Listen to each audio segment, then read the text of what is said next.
2018-19 साली मला कोणी पैसे देऊन जरी म्हणलं असतं की चला आमच्या शेतावर, तर मी गेलो नसतो. माझा आणि शेताचा संबंध हा हुरडा पार्टीपुरता मर्यादित होता आणि याच्यापुढे मला काही इंटरेस्ट नव्हता. किंबहुना आळ्या, किडे आणि शेळ्या यांची मला भीती वाटायची. पण 2019मध्ये असा अहवाल ऐकला सॉईल फूड वेब नावाच्या संस्थेचा की there are only 60 crop cycles left in the world. आणि मग विचार केला की 60 वर्षामध्ये अन्न उगवणं बंद होणार आहे. हे काहीतरी थोताण दिसतं, काहीतरी फालतूपणा आहे. म्हणून शोध घ्यायला सुरुवात केली आणि लक्षात आलं की जगातल्या कित्येक संस्था या सॉईलसाठी काम करायला सुरुवात करत आहेत. म्हणजे सद्गुरूंचं सेव्ह द सॉईल म्हणा, श्री श्री रविशंकरांचं सॉईल मुवमेंट म्हणा, प्रत्येकजण सॉईलच्याच मागे का लागलेला आहे. तेव्हा लक्षात आलं की मराठवाड्यामध्ये जिथे माझं शिक्षण झालं तिथल्या मातीचा ॲव्हरेज सेंद्रिय कर्ब हा 0.2 to 0.4% आलेला आहे. म्हणजे थोड्या दिवसात खरंच मराठवाड्यामध्ये अन्न उगवणं बंद होणार आहे. आणि आम्ही निर्णय घेतला की आपल्याला आता शेतीत उतरावं लागेल. सुरुवातीला फक्त शेतकऱ्यांकडे जाऊन सल्ले द्यायला सुरुवात केली की तुम्ही मातीसाठी काम करा, ऑर्गॅनिक करा, केमिकलचा वापर कमी करा, कारण कर्ब संपला तर सगळं संपेल. तर शेतकरी मला म्हणायला लागले की साहेब, एसीत बसून फुकटचे सल्ले देऊ नका. मग काय, सगळं विकून टाकलं. ITतून सुट्टी घेतली म्हणजे बंद केलं ते आणि पूर्ण वेळ शेती करायचा निर्णय घेतला. 4 एकर शेती विकत घेतली. त्यासाठी साधारण 8,000 किलोमीटर आम्ही आधी महाराष्ट्रात आणि नंतर 4,000 किलोमीटर बाहेर फिरलो आणि टोटल 82 खेतं पाहून आम्ही एक शेताचा निर्णय घेतला घ्यायचा. तर हे शेत घेतल्यानंतर, तिथे काम केल्यानंतर ऑर्गॅनिक फार्मचं मॉडेल तयार झालं. एक नियमित उत्पादन प्रणाली जिथे माती, वनस्पती, प्राणी आणि पाणी एकत्र येऊन एक परिपूर्ण चक्र तयार करतात. निसर्गाच्या नैसर्गिक चक्रांशी जुळवून आम्ही खर्च कमी करतो आणि उत्पादनाला स्थिरता देतो.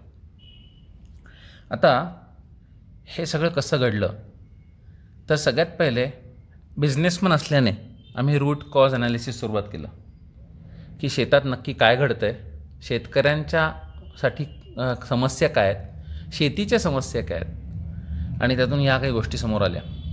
म्हणजे हवामानातील अनिश्चितता, अवकाळी पाऊस, वन्य प्राणी, भटक्या जनावरांचा त्रास, सरकारी धोरणांमुळे होणारी अनिश्चितता, अचानक होणारे बदल, आधुनिक तंत्रज्ञान, माहिती किंवा प्रशिक्षणाचा अभाव, ह्या सगळ्या गोष्टी होत्याच.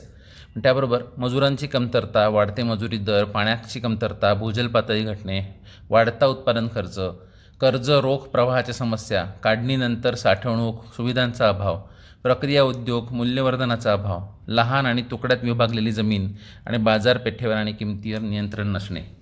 या सगळ्या समस्या स्टडी केल्यानंतर आम्हाला लक्षात आले की ह्याच्यामध्ये मूलभूत गरज, शेतीला व्यवसाय म्हणून पाहून एक मोठा चेंज आणण्याची गरज आहे. आणि मग कामाला लागलो. त्यात सगळ्यात महत्त्वाचं हे समजून घेणं होतं की पारंपरिक पद्धतीने शेती टिकणे शक्य आहे का. कारण बघा, शहरात कुठलाही माणूस आला तर त्याला 15,000 तरी किमान पगार मिळतो. ड्रायव्हर म्हणून काम करा, पिऊन म्हणून काम करा, काही करा. गावातला माणूस शहरात आला, शिकलेला नसला तरी एवढा पगार तरी पाहिजे, 15,000 ते 20,000च्या मध्ये. तो जर शेतीतून मिळवायचा असेल तर आत्ताचा जे काही पारंपरिक शेती पद्धती आहे ती पुरेशी होईल का. तर ह्याचा एक्झाम्पल घेताना आपण एक गव्हाचे उदाहरण घेऊया की गव्हाचा साधारण नांगरणी, रोटा, पेरणी, नंतर खत, बियाणे, नंतरचे 2 खुरपण्या किंवा फवारणी, जे काय करता तुम्ही, तणनाशक, ह्या सगळ्यातून साधारण एक 16 ते 18 ते 20,000चा खर्च येतो. डिपेंड्स ऑन काय सिच्युएशन आहे. तर 20,000 धरू आपण. उत्पादन 15 क्विंटल एकरी सध्या येतं आहे आणि साधारण 2,500 रुपयाचा भाव यावर्षी होता. म्हणजे 37,500चा गहू आपण केला तयार. तर एकूण खर्च वगळता आपल्याला 17,500 मिळाले. आता गहू बघा, 4.5 महिन्याचं पीक आहे, तर त्याला 5ने भागितलं तर तुम्हाला लक्षात येईल की 3,500 रुपये महिना फक्त शेतकऱ्याला मिळत आहेत. म्हणजे समजा तुमच्याकडे 5 एकर जमीन असेल तर तुम्हाला 17,500चं पॅकेज मिळालं, म्हणजे महिन्याचं. म्हणजे तुम्ही शहरातल्या एखाद्या नोकरीशी बरोबरी करू शकलात. पण 5पेक्षा कमी असेल जमीन तर हो की नाही. याच प्रकारे तुम्ही गहू घ्या, तूर घ्या, कापूस घ्या. कापसात थोडंसं उत्पन्न वाढेल, सोयाबीनमध्ये पण सुद्धा थोडं वाढेल. पण 5 एकराच्या खालच्या शेतकऱ्याला शेती करणं शक्य नाही. कारण काय, त्याचा मंथली पगार हा शहरातल्या पिऊन किंवा ड्रायव्हरपेक्षा कमी आहे. पण म्हणजे शेती तोट्याचा धंदा आहे का, तर अजिबात नाही. तुम्ही ROI कॅल्क्युलेट करा, म्हणजे रिटर्न ऑन इन्व्हेस्टमेंट, तर तुम्हाला लक्षात येईल की 20,000 रुपयाचा खर्च करून 17,500 रुपये निव्वळ नफा मिळवणे म्हणजे 87.5% ROI मिळवणे. म्हणजे ॲन्युअलाइज केलं त्याला, म्हणजे त्याला 5नी भागलं आणि नंतर 12नी गुणलं, तर 210% रिटर्न मिळालेत फक्त गव्हातून. अशाच पद्धतीने तुम्ही कापूस किंवा तूर किंवा इतर गोष्टी काढल्यात तर अजून रिटर्न मिळतील. तर निष्कर्ष काय आहे, शेती तोट्याची नाही आहे, पण शेतीचा कॅश फ्लो हा पुरेसा नाही आहे आज जगण्यासाठी. मग म्हणजे काय, मग दुसरं काही करता येईल का, तर हे बघा, शेती 5 महिन्याचं, गहू 5 महिन्याचं पीक आहे, तसं तूर 7 महिन्याचं पीक आहे. पण त्याच्यात प्रत्यक्ष काम हे 15 ते 30 दिवसच असतं. पण शेतकरी इतर दिवस काय करतो, म्हणजे तुरीच्या शेतकऱ्याकडे 6.5 महिने आणि गव्हाच्या शेतकऱ्याकडे 4.5 महिने रिकामे आहेत.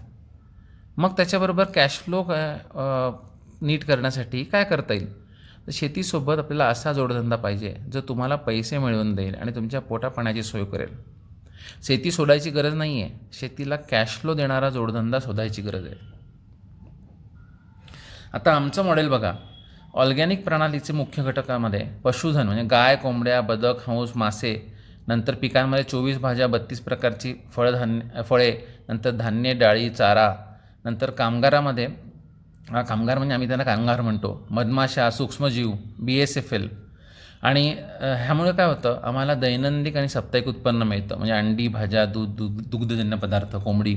हंगामी उत्पादन मिळतं धान्य आणि डाळीतून. वार्षिक उत्पादन मिळतं मासे, फळे, कालवडी विकून किंवा बदक किंवा हंसाची विक्री करून.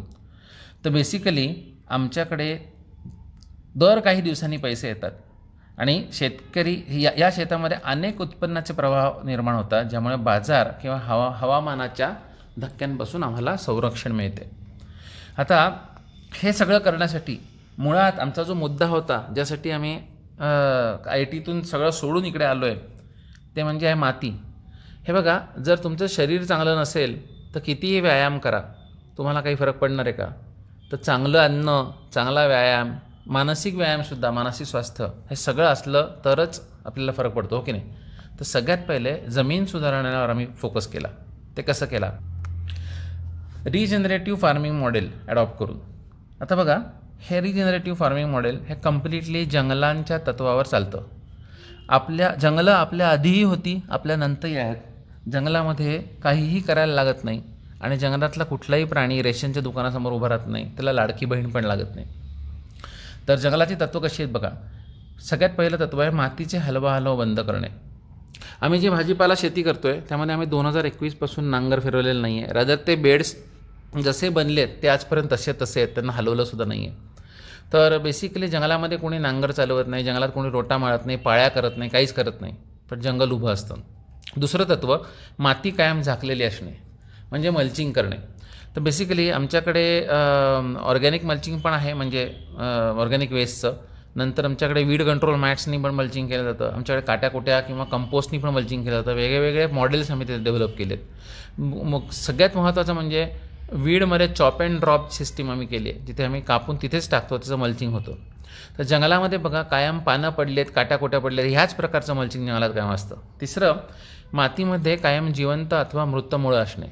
म्हणजे बघा, आम्ही मुळापासून काही उपटून काढत नाही. जुनं पीक काढतानासुद्धा वरून कापून काढून मुळं सोडायची, तण काढतानासुद्धा वरून कापून काढून मुळं सोडायची. म्हणजे एकतर आमचं पीक उभं आहे किंवा तण उभं आहे म्हणजे जिवंत, किंवा कापलेलं मुळं तिथे सोडलेली आहेत. यामुळे काय होतं, मुळांवर राहणारे जे रायझोस्पिअरमधले जीवाणू आहेत ते आयुष्यभर सक्रिय राहतात. आमच्याकडे सारखं ट्रायकोडर्मा किंवा मेटारायझम सोडायला लागत नाही. आमच्याकडे हुमणी अळी त्रास देत नाही, कारण हुमणी अळीचं जे खाद्य आहे, सडलेली मुळं, ते आम्ही शेतामध्ये सोडलेले असतात.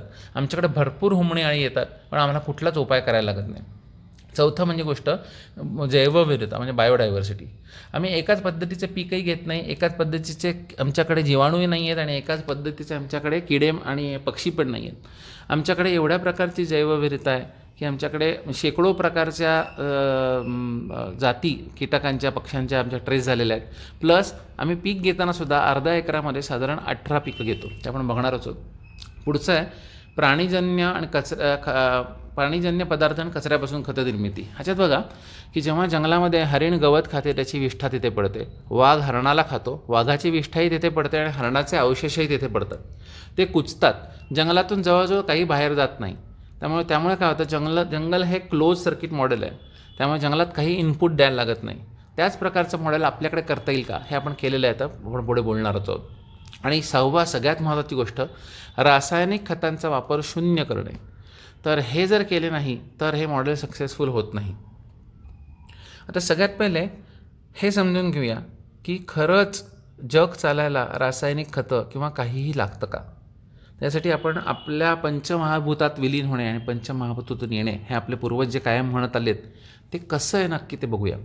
हे बघा, साधारण 70 किलोचा माणूस आहे, तो वारल्यावर त्याला अग्नी दिली म्हणजे एक महाभूत म्हणजे अग्नी ट्रान्सफॉर्मेशनचं काम करते आणि साधारण 1 ते 3 किलोच राख उरते फक्त.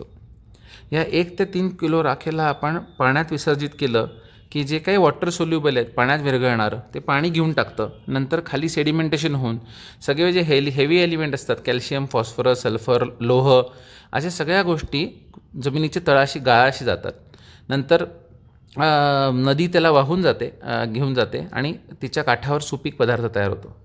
त्यातून परत बघा, जेव्हा झाड वाढायला लागते तेव्हा आधी क्लोरोफिल जे बनतं ते आयर्न, मॅग्नेशियम या गोष्टींनी बनतं. पण एकदा ते बनलं की त्यानंतर प्रकाश संश्लेषण करून हवेतील कार्बन डायऑक्साईड घेऊन झाडं वाढतात.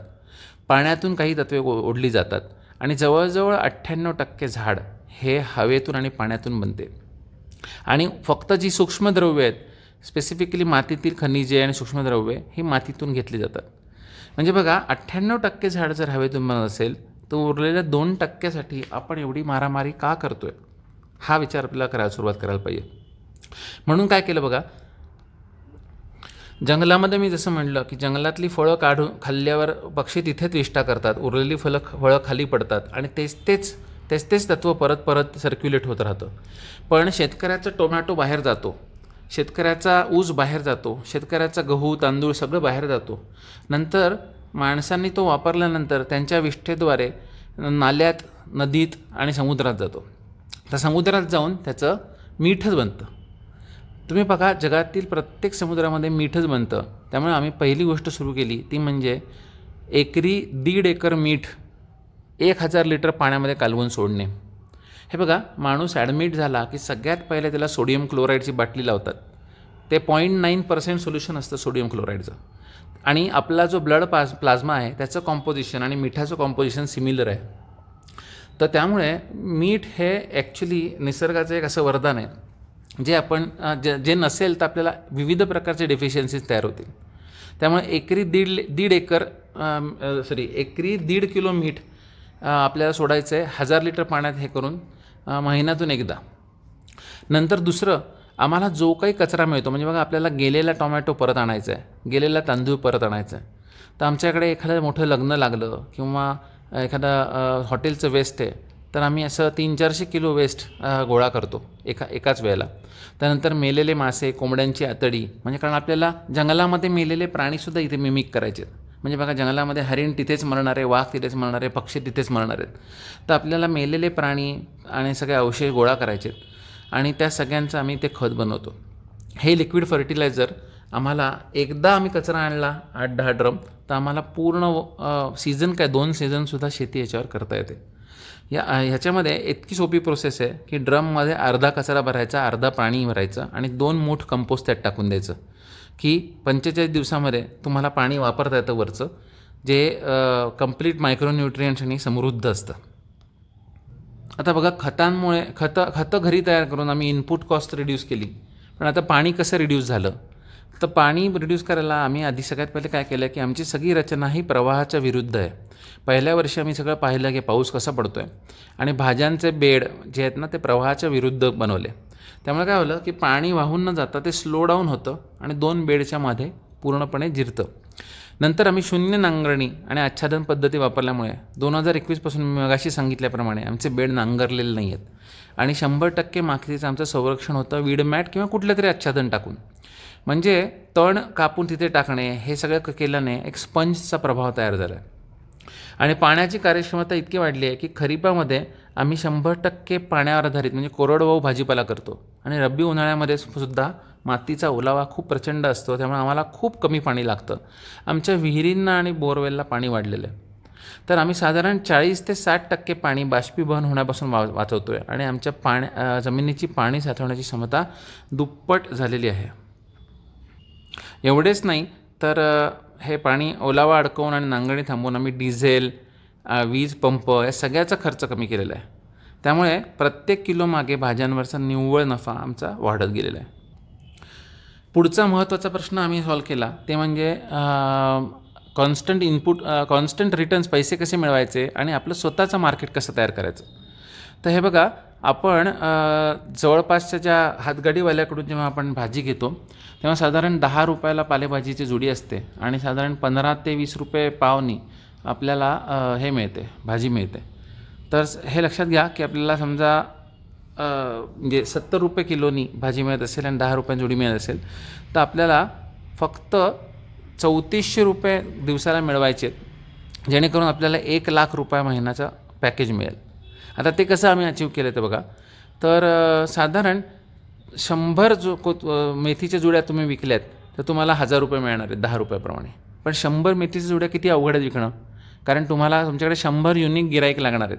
कारण बघा, एक माणूस साधारण 1 ते 2 जुड्या पालेभाजी आणि एक ते 2 पाव हे आपली भाजी असं विकत घेणार आहे, त्याच्याहून जास्त नाही. मग त्यामुळे तुम्हाला 100 मेथीच्या जुड्यांना कधीच टार्गेट करायचं नाही आहे. तुम्हाला हे टार्गेट करायचं आहे की तुम्हाला 20 कोथिंबीर, 20 मेथी, 20 पालक, 20 कांदापात, 20 करडई किंवा अशा कुठल्याही 5 तुमच्या आवडीच्या पालेभाज्या आणि 8 आवडीच्या भाज्या हे आपल्याला विकायचं आहे. आता बघा, 10 रुपयांनी अशा 100 जुड्या विकल्या की आपल्याला 1000 रुपये मिळाले. आता उरलेले 2400 रुपये आपल्याला वांगी, टोमॅटो, मिरची, भेंडी, गवार, दुधी, घोसाळे कुठल्याही तुम्हाला जे आवडतात त्या 8 भाज्या साधारण 5 किलो प्रत्येकी विकायचे आहेत ॲव्हरेज. तर हे लक्षात घ्या, 5 किलो 60 रुपये किलोनी 8 भाज्या म्हणजे 2400 रुपये झाले. 10 गुंठ्याचे 3 प्लॉट जर तुम्ही केलेत आणि आज एका प्लॉटमध्ये तोडणी केलीत, दुसऱ्या दिवशी दुसऱ्या प्लॉटमध्ये तोडणी केलीत तर तुम्हाला सहजपणे हे टार्गेट अचीव करता येते. आणि 3 रोज असल्यामुळे पहिल्या प्लॉटची तोडणी झाल्यानंतर 4थ्या दिवशी त्याची तोडणी येते परत. त्यामुळे तुमच्याकडे कंटिन्यूस भाज्यांचा सप्लाय होतो. तुमच्याकडे अजूनही कमी जागा असेल किंवा हीच जागामध्ये तुम्हाला समजा स्केल वाढवायची असेल, तुम्हाला 1,00,000 नाही जास्त पैसे मिळवायचे, त्याच्यावरसुद्धा आमचे प्रयोग आहेत. म्हणजे काय, उभ्या मातीचा सेक्शनचा आम्ही वापर केला आहे. तर कमी जास्त उंचीची मुळे आणि कमी जास्त उंचीच्या भाज्या एकत्र लावून एकाच बेडमध्ये 6 पिकं करता येतात का, तर ही मॉडेल आमचं सक्सेसफुली आमच्याकडे झालेलं आहे. हे डावीकडचं डायग्राम बघा. म्हणजे बघा, काळे जे गोल आहेत ते हादगा आहेत, चौकोनी लाल चौकोन जे आहेत ते वेलवर्गीय पिकेच्या हादग्याला खेटून लावलेली आहेत. नंतर सेंटरला बेडला एक मका आणि चवळी आहेत. नंतर जे ब्लू चौकोन आहे मग ते आपलं एक मुख्य पीक आहे जे वांग म्हणू, ते दर 2 फुटावर लावलेलं आहे अल्टरनेट. आणि नंतर मध्ये मुळा किंवा बीटसारखं एक रूट क्रॉप लावलेलं आहे. आणि जेवढा काही हिरवा सेक्शन दिसतो आहे ती सगळी पसरलेली मेथी आहे. तर बघा, जेव्हा अशा पद्धतीने लागवड होते तेव्हा सगळ्यात पहिले 21 दिवसामध्ये मेथी येते, 45 दिवसामध्ये मुळा येतो, 45व्या दिवशी चवळी सुरू होते, चवळीचं प्रोडक्शन सुरू होतं. नंतर 55 ते 60व्या दिवशी कारल्यासारखं गोष्ट सुरू होते. नंतर साधारण 90व्या दिवशी मका येतो हार्वेस्टिंगला आणि मका आल्या वांग्याचं उत्पादन सुरू होतं. मका निघून जातो, त्यानंतर महिना 2 महिन्यात चवळी निघून जाते आणि नंतर फक्त कारलं आणि वांगं उरतं. आणि साधारण हाफ लाईफ वांग्याची झाली की तेव्हा कारले निघून जातं आणि फक्त वांगं उरतं. तर आपण एकदाच पाणी द्यायचं, पण पाणी जसं जसं खाली जिरपतं तसं जसं पहिल्यांदा मेथी पिते, नंतर मुळा पितो, नंतर मका पितो, नंतर चवळी पिते, नंतर कारलं पितं आणि नंतर वांगं पितं. तर बेसिकली या सगळ्याचा वापर करून एका बेडमध्ये 6 पिकं घेता येतात. आणि त्याच्यामध्ये आमचा जो ट्रेलिस जो असतो त्याच्यावरसुद्धा आम्ही खर्च करत नाही, कारण आम्ही हादग्याचा वापर त्यासाठी केलेला आहे. त्यामुळे अगदी कमीत कमी खर्चामध्ये भाजीपाला करायचा असेल तर आमचं मॉडेल कदाचित सर्वोत्तम आहे. ह्याच्यामध्ये आम्ही अजून एक इफेक्ट अचीव करतो. ह्याच्यामध्ये आम्ही शून्य फवारणी करायला लागते, कारण याला आम्ही गुजराती थाळी इफेक्ट म्हणतो. तर थाळीमध्ये तुम्ही थाळी खानावळीत तुम्ही कधी खायला गेला असेल तर लक्षात घ्या की तिथे आपल्याला एक पुरणपोळी मिळते, भाकरी मिळते, पोळी मिळते, 3 भाज्या मिळतात, नंतर डाळ मिळते, म्हणजे आमटी मिळते, आणि कढी मिळते, त्याबरोबर फरसाण असतं, बासुंदी असते, सगळं असतं. तेव्हा तुम्ही ठरवलं की तुम्ही 450 रुपयाला भरली आहेत, तर 450 रुपयाचं दाबून खायचं म्हणून 5 वेळा थाळी खायची, तर तुम्ही हे करू शकत नाही. पण तुम्ही काय करता तेव्हा, तर तुम्ही हे बासुंदी फोकस करता किंवा तुमचं जे काही स्वीट असतं थाळीमध्ये, आणि त्या बासुंदीला चेपून खाल्लं की तुमचे हे पैसे वसूल होतात. तर बेसिकली जेव्हा आपण अशा असंख्य भाज्या लावतो, म्हणजे आम्ही अर्धा एकरात 18 भाज्या जेव्हा लावतो आहे, तेव्हा ह्याच्यामध्ये बासुंदी काय असते बघा, मध्ये जो चवळी आहे तो, आणि वरती जो हादगा आहे हा माव्याला आणि रसशोषक किडांना खूप आवडतो. त्यामुळे सगळी कीड वरती निघून जाते आणि तुमच्या भाज्या संरक्षित होतात. तसंच एका भाजीवर येणारी कीड दुसऱ्या भाजीचा भक्षक होऊ शकते. म्हणजे बेसिकली इथे अट्रॅक्ट झाले प्रेडेटर्स की ते दुसऱ्या भाजीच्या वरचे कीड खाऊन टाकतात.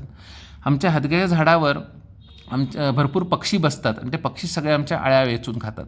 त्यामुळे ह्या 6 स्तरीय मॉडेलमध्ये आम्हाला शून्य फवारणी करायला लागते. 2024पासून आम्ही विना फवारणी भेंडीसुद्धा करतो आहे. तर आता आमचा हादग्याचं जे मॉडेल आहे ते तिथेच लिमिटेड न राहता हादग्याचा एक जमिनीची अक्षय शिदोरी म्हणून आम्ही वापर करतो. एक म्हणजे काय, तर मातीतली पाणी धरण्याची क्षमता आम्ही वाढवतो. कसं करतो, तर बेसिकली हादग्याचं बायोचार बनवतो. बायोचारमध्ये सूक्ष्म छिद्रांमुळे माती स्पंजसारखी वागते, पाणी पटकन निघून जात नाही, बायोचार ते होल्ड करून ठेवतो. दुसरं, बायोचार चार्ज करून आम्ही टाकतो. म्हणजे काय, तर कंपोस्टमधून जे पाणी येतं त्याच्यामध्ये बायोचार सोक केलेला असतो. त्यामुळे आमचे जे जीवाणू आहेत त्यांना परमनंट राहायला जागा मिळते त्याच्या पोर्समध्ये, आणि ते मातीमध्ये तो वाढत जातो. बायोचारचा जो कार्बन आहे तो ॲरोमॅटिक कार्बन आहे. त्याचा काही डायरेक्ट ऑर्गॅनिक कार्बनसारखा वापर होत नाही, पण बायोचार एका वसतिगृहासारखं काम करतो, जो परमनंट जीवजंतूंना राहायची फुकटची जागा देतो. एक सुरक्षित घर तयार होते, आणि कमी पाण्यात कमी खतामध्ये स्थिर उत्पादन द्यायला बायोचार मदत करतो. हा आमच्याकडे हादग्याच्या कापणीमुळे कंटिन्यूस बनतो. हादग्याचे अजून आम्ही असे वापर करतो की जळणाला लाकूड, गुरांना चारा आणि गाठीला पैसा घरचोघरी. म्हणजे हादग्याच्या जेवढी पानं आहेत ना ती सगळी कापून आम्ही गाईला घालतो. त्याची फुलं आहेत ती 60 रुपये पावणे विकतो. आणि लागलंच तर आमच्याकडे जर काही प्रॉब्लेम आला तर आम्ही त्याचं जळणाचं लाकूड म्हणून सुद्धा वापरू शकतो. भाजीपाल्यानंतर शेतामध्ये आमच्या प्रमुख गोष्टी आहेत त्या म्हणजे फळबाग. त्या फळबागेमध्ये आम्ही साधारण एक 38 प्रकार झाले जातात, 38 प्रकारची फळं लावलेली आहेत. तर ह्या टोटल वेगवेगळ्या प्रकारच्या फळांमुळे आमचं पेन्शन प्लॅन तयार झालेलं आहे. म्हणजे बघा, आज आम्ही त्या झाडांना खत देतो आहे, वाढवतो आहे, सगळं करतो आहे, म्हणजे आम्ही SIP करतो आहे, आणि उद्या आयुष्यभर आम्हाला ते SWP करता येणार आहे. आता ह्याचं एक उदाहरण द्यायचं झालं तर बघा, आमच्याकडे 48 नारळाची झाडं आहेत वेगवेगळ्या जातींच्या. तर बेसिकली त्याला 200 नारळ जरी आले प्रत्येक झाडाला वर्षाला, तरी 48 गुणिले 200 म्हणजे 9,600 नारळ, आणि 30 रुपयाला सहज विकला जातो नारळ. तर 2,88,000 हे आम्हाला फक्त नारळातून येणार आहेत. म्हणजे आज आपण झाडं लावली, त्याची निगा राखली आणि ते व्यवस्थित वाढ केली तर दरवर्षी आम्हाला फळं मिळणार आहेत. आता ह्याच्यामध्ये आम्ही मोठ्या मोठ्या बागा तयार केल्या आहेत का, की आमची मोसंबीची बाग आहे 5 एकर, नाही. ह्याच्यामध्ये आम्ही सगळी झाडं 45, 50, 100 त्याच्या खालीच लावलेली आहेत. आम्हाला एकाच वेळेला भरपूर प्रकारची फळं आली पाहिजेत. आम्ही शेतात कधीही गेलो तर मला फळं खाता आली पाहिजेत, हा माझा मानस आहे. बेसिकली शेती ही आपण आपल्यासाठी, आपल्या मुलांसाठी करायची असते, आणि सगळे एक्सेस उत्पन्न आहेत ते आपल्याला विकायचं असतं. आज आपण जर एकरांनी फळबाग लावली, एकरांनी मोसंबी लावली, एकरांनी डाळिंब लावलं तर आपल्यावर विकायचं प्रेशर येतं, कारण आपल्याला ते टनाचा माल आहे तो कुठे विकू आणि कितीला विकू असं होतं. बागवानाला जरी दिलं तरी तुम्हाला जेवढा फायदा होत नाही त्याच्याहून कित्येक पटीने फायदा तुम्ही अशा प्रकारची फळबाग लावून करू शकता. तर आमच्याकडे आता इतक्या प्रकारची फळं आहेत की आमच्या दुकानामध्ये भाजीबरोबर फळं विकायला जरी घेतली तरी आम्ही सहज म्हणजे आमचा नफा दुप्पट करू शकू. माझं असं मत आहे की शेतकऱ्याच्या मुलांनी दुधाने आंघोळ केली पाहिजे. म्हणजे बघा, एक 1 BHK वाला फ्लॅट जो असतो त्याचा मालकसुद्धा गॅलरीमध्ये झाडं लावतो आणि खूप प्रयत्न करतो की त्याला स्वतः उगवलेल्या गोष्टी खाता याव्यात. पण शेतकऱ्याकडे एकराने जागा असतानासुद्धा तो आजकाल गाईसुद्धा पाळताना दिसत नाही. जो अन्नदाता आहे त्याची मुलं कुपोषित झालेली आहेत. तर आमचा एक महत्त्वाचा विभाग आहे तो म्हणजे दुग्ध विभाग. यातून आम्हाला खत आणि हे तर मिळतंच आहे, पण आम्हाला खूप सकस दूध मिळतं. आमच्या दुधावरचे प्रयोग इतके जबरदस्त झाले आहेत कारण आम्ही गायींना मका, तुती, चवळी, तृणवर्गीय गोष्टी, इतर डाळवर्गीय गोष्टींचे अवशेष, भाज्या, हदगा, डकवीड, अझोला या सगळे दिल्यामुळे आमच्याकडे उत्तम साहिवाल जातींचं जतन झालेलं आहे. आमच्या गायींचं फॅट हे 6% लागतं. सरकी पेंड पूर्णपणे बंद करून आम्ही विविध खाद्यतेलाच्या पेंडी गायींना सुरू केलेल्या आहेत. आणि आम्ही गायीच्या दुधापासून पनीर, तूप, लोणी, ताक, दही आणि चक्का हे सगळे दुग्धजन्य पदार्थसुद्धा निर्मिती करतो. आमचं दूध सध्या 120 रुपये लिटरने जातं आहे. आमचा पनीर सध्या 800 रुपये किलोने जातं आहे आणि आमचं तूप सध्या 3500 रुपये किलोने जातं आहे. तर सगळ्यात उत्तम साहिवाल गाई पाहिजे असतील ज्यांचं फॅट लेवल ही म्हशीसारखी आहे तर आमच्याकडे नक्की विजिट करा.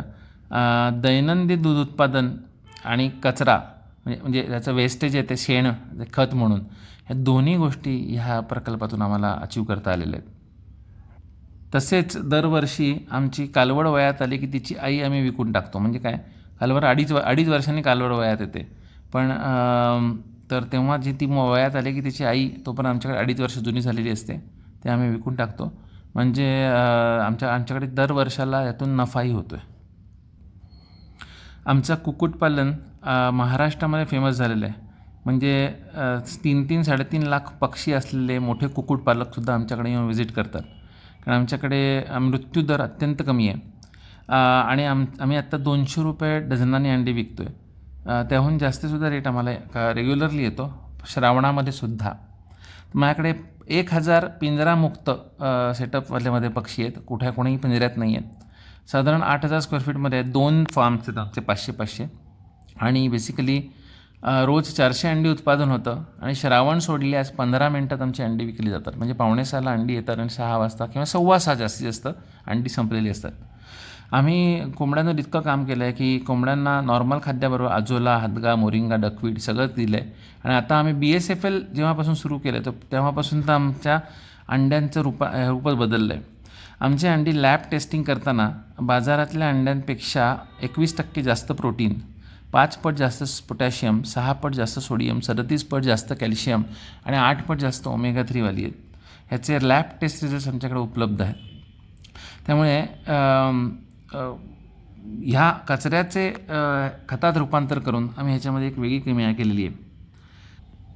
आता आमच्या मॉडेलमधील बऱ्याचशा गोष्टी झाल्यानंतर मला एक गोष्ट तुम्हाला जाणवून द्यायची की पारंपरिक शेती वर्सेस आमची शेती ह्याच्यामध्ये कसा फरक पडतो. त्यासाठी आपण एक कापूस शेतकऱ्याचे उदाहरण घेणार आहोत.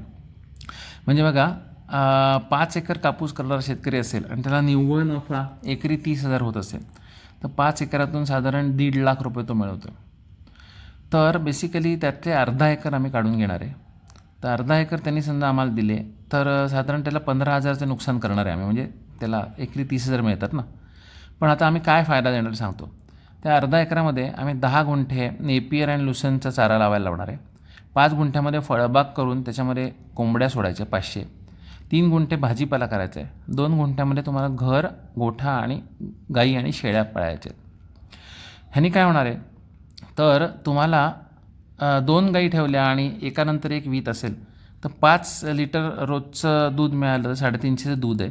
1 लिटर जरी घरी ठेवलं तरीसुद्धा तुम्हाला साधारण म्हणजे 280 रुपयाचं दूध रोज विकायला येईल.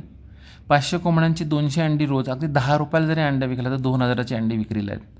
भाजीपालाचं दैनंदिन विक्री तुम्ही केली तर 500 किंवा 1000 रुपयाची भाजी तुम्ही सहज विकू शकाल. 5 गुंठ्यातून फळबागमुळे मुलांसाठी फळे आणि अतिरिक्त करून विक्री येईल. म्हणजे एकूण अंदाजे दैनिक उत्पन्न तुमचं 2850 ते 3500पर्यंत, 3350पर्यंत येता येईल. म्हणजे वर्षाला मासिक उत्पन्न तुम्हाला 85 ते 1 लाखपर्यंत येता येईल. म्हणजे काय की तुमच्याकडून आम्ही 15,000चे जमीन काढून घेतली आहे आणि तुम्हाला मी 1 लाख रुपये परत दिलेत. हेच जर अजून 20 गुंठे तुम्ही दिलं म्हणजे अजून 15,000 नुकसान.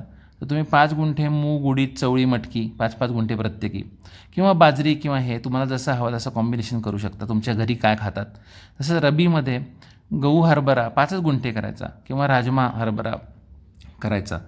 हे करून तुम्ही तुमचा पूर्ण किराण्याचा खर्च कमी करू शकाल. सध्याची परिस्थिती अशी आहे की शेतकरी 1.5 लाख रुपये कापसातून कमवतो आणि 1 लाख रुपये त्याच्या घरावर खर्च करतो या खाण्यापिण्यासाठी. कारण बघा, आपण सहजपणे 500 रुपयाची भाजी आणतो, 500 रुपयाची फळं आणतो. रोज 50 रुपयाचं 1 लिटर दूध जरी म्हणलं तरीसुद्धा साधारण 350चं आपण दूध आणतो. हे सगळं कॅल्क्युलेट केलं आणि किराणा महिन्याला 2,000 तरी कमीत कमी लागतात. हे सगळं कॅल्क्युलेट केलं तुम्हाला 1 लाख त्याच्यावरच तुम्ही स्पेंड करताय. तर इथे काय होणार आहे, तर घरचे दूध, अंडी, भाजीपाला, बाहेरील खर्च 1 लाख कमी, कम्प्लिटली सेल्फ सफिशियंट होणार आहात. कमी पाणी ह्याच्यासाठी तुम्हाला पाणी जरी नसेल, टँकर लावून जरी हे केलं, आठवड्याला 2 टँकर मागवलेत तरी 1,000 रुपये आठवड्याला खर्च होणार आहेत. पण तरीसुद्धा तुम्ही स्वयंपूर्ण होणार आहेत. हे लक्षात घ्या. जर पाणी असेल तर हे नक्कीच करा आणि पाणी नसेल तरीसुद्धा हे करू शकता. यांनी शेतकरी स्वयंपूर्ण होणार आहे. शेतकऱ्याच्या मुलाला खरंच दुधाने अंघोळ करता येणार आहे. आता याच्या पुढे जायचं असेल तर आमचे अजून काही मॉडेल्स बघण्यासारखी आहेत. हे बघा, आमच्याकडे जे BSFL मॉडेल आहे ह्याने आम्ही काय करतो की जवळपासच्या हॉटेलचे 400 ते 500 किलो कचरा आम्ही रोज प्रोसेस करतो. हे डावीकडे जे दिसतं चित्रात, ह्याच्यामध्ये आम्ही ब्लॅक सोल्जर फ्लाय ह्या अळ्यांची अंडी मधून अळ्या बाहेर काढतो आणि त्या अळ्यांना पाळतो अक्षरशः त्यांना खायला घालून. आणि 15 दिवसामध्ये मटर पनीरला डायरेक्ट खतामध्ये कन्वर्ट करतो. प्लस आम्हाला अळ्या मिळतात. म्हणजे रोज 50 किलो अळ्या आणि रोज 50 ते 100 किलो खत आमच्याकडे तयार होतं. त्यामुळे आता आमची कंप्लीट भाजी सेल्फ सफिशियंट ह्या आमच्या फॅक्टरीतून तयार होते आणि रोज प्रत्येक कोंबडीला 50 ग्रॅम अळ्या मिळतात. त्यामुळे आमच्या कोंबड्यांची हेल्थ इतकी जबरदस्त झालेली आहे की आमच्याकडे कोंबडी घ्यायलासुद्धा 750 आणि 800 रुपयाचा रेट सहज आहे. तर बेसिकली वेस्टला कम्प्लिटली खतामध्ये तयार करायचं काम या सिस्टीममधून होतं. तर आम्ही कचऱ्याला कचरा न समजता हे उत्पन्नाचं सोर्स तयार केलेलं आहे. त्याच्याबद्दल मी एक पुस्तक लिहिलेलं आहे. ते पुस्तक तुम्हाला ऑनलाईन ॲमेझॉनवरून घेता येईल किंवा फ्लिपकार्टवरून. जरूर वाचा आणि बेसिकली BSFL तयार करा. कारण त्याच्यामध्ये 40 ते 45% प्रथिन आहेत, 30-35% फॅट्स आहेत आणि कोंबड्यांना लागणारे हे प्रत्येक अन्नद्रव्य त्याच्यामध्ये आहे. या व्यतिरिक्त तुमच्याकडे जर शेततलाव असेल तर माझ्याकडे शेततळ्या करायला एवढं जमीन नव्हती, पण आम्ही छोटंसं मॉडेल शेततळं इथे तयार केलं आहे. त्याच्यामध्ये आमचं बदक पालन आहे आणि हंस पालन आहे. तर हंसाची अंडी आम्ही विकत नाही, पण बदकाची अंडी विकून आम्हाला त्यातून पैसे मिळतात. दुसरं म्हणजे बदक हे किडे, आळ्या, गोगल काही खातात, त्यामुळे आम्ही शेतात सोडून त्याचं आम्ही कीटक नियंत्रण करू शकतो. पाण्यात हालचाल होत असल्याने डिझॉल्व ऑक्सिजन मेंटेन होतो, त्यामुळे आमचे मासे इथे चांगले राहतात. आणि हंस शेताचे संरक्षणही करतात, स्वभावाने जागरूक आहेत. त्यामुळे काही चोरबीर असं आल्यास इथे आवाज सुरू करतात. आणि प्लस आम्हाला जे खतमिश्रित पाणी मिळतं ते वापरून आम्ही आमच्या शेताचं जेव्हा सिंचन करतो तेव्हा आम्हाला नायट्रोजनची गरज आमची कमी होते. तर हा पण एक प्रकल्प तुमच्याकडे तलाव असेल तुम्हाला करता येईल. बदकाची अंडी 9 ग्रॅम प्रोटीन असल्यामुळे खायला उत्कृष्ट आहेत. जर तुम्हाला ब्लॅक सोल्जर फ्लाय करायचे नसतील आमच्यासारख्या आणि एवढे कष्ट घ्यायचे नसतील तर अझोला किंवा डकवीडचा कारखाना तुम्ही टाकू शकता. अशा प्रकारे बेसिकली अझोला नायट्रोजन स्थिरीकरण करतो, त्यामुळे त्याचं जे पाणी असतं ते आपल्याला शेतीत वापरता येतं. दुसरं म्हणजे फक्त शेणावर, म्हणजे अगदी थोडंसं शेण लागतं, त्याच्यामध्ये अझोला डकवीड हे काही 2 ते 3 दिवसात दुप्पट होत जातात आणि खूप चांगलं खाद्य आहे कोंबडी आणि बदकांसाठी, दोघांसाठी. अझोलाच्या तुलनेत थोडंसं डकवीड हे सांभाळायला सोपी आहे. अझोलाला थोडंसं सावली द्यायला लागते, पण हे दोन्ही तुम्ही ते करू शकता. कोंबड्या, बदक, मासे आणि काही वेळेला गुरांसाठी सुद्धा हे खूप छान अन्न आहे, हाय प्रोटीन आहे. फक्त ह्याची थोडीशी काळजी घेतलीत तर तुम्हाला परमनंट फुकट सप्लिमेंटरी चारा यातून उत्पादन करता येतो. हे लक्षात घ्या, हा 100% चाऱ्याची रिप्लेसमेंट नाही आहे. ह्याला फक्त 20-25% तुम्हाला देता येतं जास्तीत जास्त. आता बघा, संपूर्ण अन्नसाखळी करण्यासाठी मी तुम्हाला सांगितलं की आमच्याकडे सगळ्या प्रकारचं किडे, सगळ्या प्रकारचे पक्षी आहेत जे पक्षी किड्यांना खातात. तर आमच्याकडे मावा खायला ढालकिड्याला खायला सरड्याला खायला खंड्या आणि खंड्याला खायला घार आहे. ही कंप्लीट सायकल आमच्याकडे होते. प्लस आमच्याकडे मधमाशांच्या पेट्यासुद्धा आहेत, त्याच्यामध्ये आमच्याकडे स्टिंगलेस बीजसुद्धा आहेत, मेलिफेरा पण आहेत. आणि त्यामुळे आम्हाला आणि प्लस नॅचरली झालेले असंख्य मधमाशांची पोळी आहेत जी आम्ही हात लावत नाही, पाडत नाही, काही करत नाही. आमच्याकडे सगळ्या प्रकारचे कीटक असल्या पाहिल्यामुळे आम्हाला फवारणी शून्य करायला लागली आणि आमच्याकडे उत्पादन वाढतच गेलं आहे. कारण आमच्याकडे भुंग्यांच्या आणि फुलपाखरांच्या इतक्या प्रकारच्या जाती आहेत की आम्हाला असं बाहेरून पॉलिनेटर्स विकत आणायला लागत नाही आहेत. तर बेसिकली शेतकऱ्यांना मधमाशी भाड्याने आणणं हे लज्जास्पद आहे. त्यांच्याकडे मधमाशी स्वतः आली पाहिजे. तर हा बदल आम्ही आमच्या शेतामध्ये करून दाखवला आहे. मातीतील सूक्ष्मजीवांपासून प्राणी पक्ष्यांपर्यंत आमच्याकडे भरपूर प्रकारचे ससे, हरणं हे असे पण येतात कोपऱ्यापर्यंत. ससे आतमध्ये सुद्धा येतात. त्यांनासुद्धा आम्ही थोडंफार खाऊ देतो. कारण आमचा बेसिकली असं समज आहे की प्रत्येक गोष्ट फक्त माणसाला मिळाली पाहिजे असं नाही.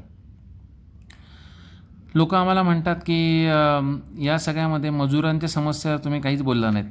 तर हे लक्षात घ्या की सगळ्यात पहिले आमचा जो भाजीपाला किंवा हा जो प्लॅन आहे तो आम्ही एकरांनी करत नाही आहे. एकरांनी काही न केल्यामुळे आम्हाला 100 ते 200 स्क्वेअर फीटच रोज काम करायला लागतं आहे. त्यामुळे आम्हाला मजुरांशिवाय काम करता येतं आहे. पण मजुरांशिवाय काम करायची एक सुंदर पद्धत पाणी फाउंडेशनच्या बऱ्याच गटांमधून आम्हाला दिसली आणि त्याचा इथे आम्हाला उद्देश म्हणजे इन्क्लुजन करावं असं वाटतं. बेसिकली गावातील तरुण शहराकडे गेले आहेत. मनरेगामुळे मजुरीचे दर वाढले आहेत. पिकात महत्त्वाच्या वेळी पेरणी निंदणी करायला मजूर उपलब्ध नाही आहेत. एकट्या शेतकऱ्याला हे सगळं काम करणं शक्य नाही आहे. कुटुंब लहान झालं आहे आणि तरुण पिढी शेतात रस घेत नाही आहे. हा प्रॉब्लेम सगळीकडे आहे. तर गोळेगाव येथे महिलांनी हिरजिक पद्धतीने हे केलेलं आहे. असे भरपूर गटांमध्ये केलं आहे पाणी फाउंडेशनच्या.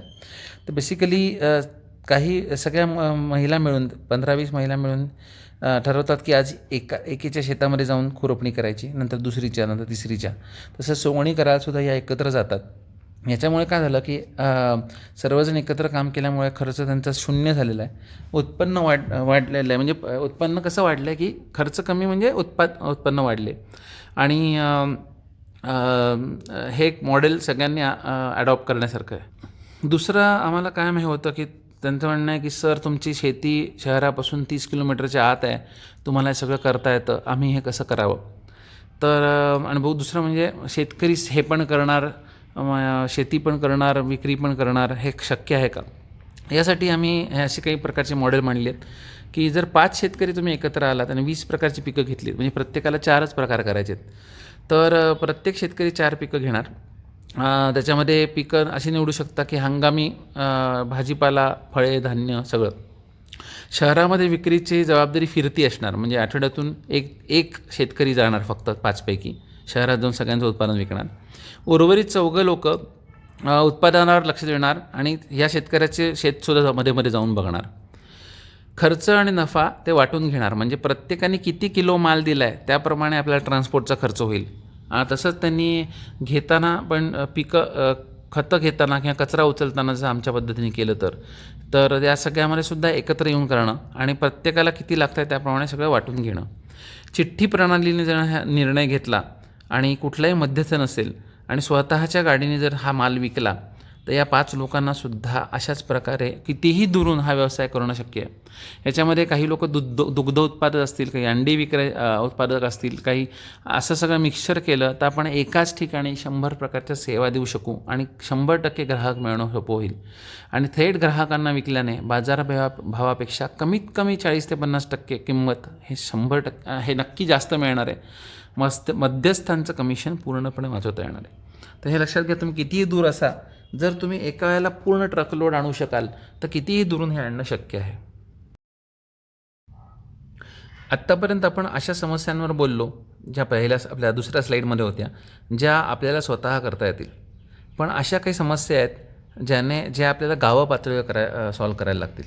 म्हणजे बघा, शेतकरी डाळ उत्पादन करतो पण म्हणजे तूर उत्पादन करतो, पण तुरीची डाळ बनवून विकली तर त्याला जवळजवळ दुप्पट पैसे होतात. तर बेसिकली जर आपण गाव पातळीवर दाल मिल टाकता आली, डाळीची प्रक्रिया करून पॅकिंगसह आपल्याला विकता आलं तर आपलं खूप चेंज घडवता येईल. दुसरं बघा, तेल. आत्ता मार्केटमध्ये चांगलं ऑर्गॅनिक तेल कोणीच देत नाही. ऑर्गॅनिक कशाला, शुद्ध तेलाची सुद्धा खूपच मोठी समस्या आहे. त्यामुळे शहरामध्ये जागोजागी तेल घाणे आलेले आहेत. हे जर गाव पातळीवर आले आणि तेलबिया उत्पादन केलं तर आपल्या घरचा तो तेलाचा प्रश्न सुटेलच, पण आपण हे शहरांमध्ये पण विक्री करू शकू. प्रत्येक छोट्या शेतकऱ्याला स्वतःचं तेल बनवणं आणि विक्री करणं सोपं होऊन जाईल. ह्याच्यासाठी गाव पातळीवर तेल घाणं असणं जरुरी आहे. आता बघा, दाल मिल आणि तेल मिलमधलं जे वेस्टेज आहे ह्याच्यापासून उत्तम प्रकारचं पशुखाद्य बनतं. तर उरलेल्या पेंडी आणि ह्याच्यापासून जर पशु आणि कुक्कुट खाद्य बनवलं तर वेस्टेजमधून सुद्धा पैसे मिळवणं शक्य आहे. तर गाव पातळीवर हे बनवायचं आणि तिथल्या शेतकऱ्यांना कमी दरामध्ये विकायचं, म्हणजे ते प्रॉफिटेबल राहिलं पाहिजे.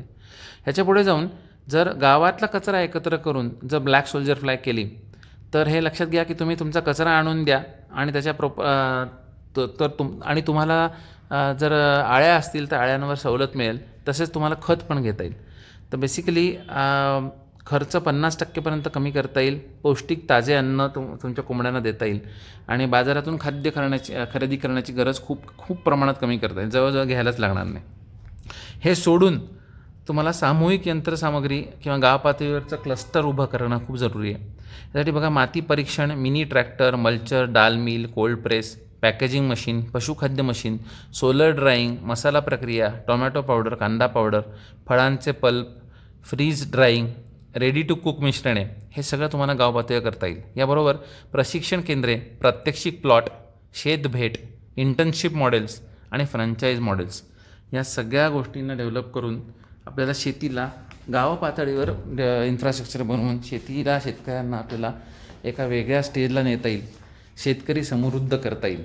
फक्त ह्याच्यावर सरकारपासून प्रत्येकाने विचार करायची गरज आहे. हे बघा, मी शेतकरी नाही आहे, मी एक व्यावसायिक आहे जो चुकून शेतीत आला आहे. कारण त्याला फक्त एवढं म्हटलं गेलं की एसीत बसून फुकटचे सल्ले देऊ नका. पण खरा शेतकरी जर हे करायला लागला, त्यांनी त्याचं पारंपरिक शेती आहे तर हे करायला लागला, तर ह्या मॉडेलला कुठे नेता येईल. बघा, विचार करा. मला नावं ठेवणं फार सोपं आहे. याच्यातून काही घेता आलं तर घ्या, मला आनंद होईल.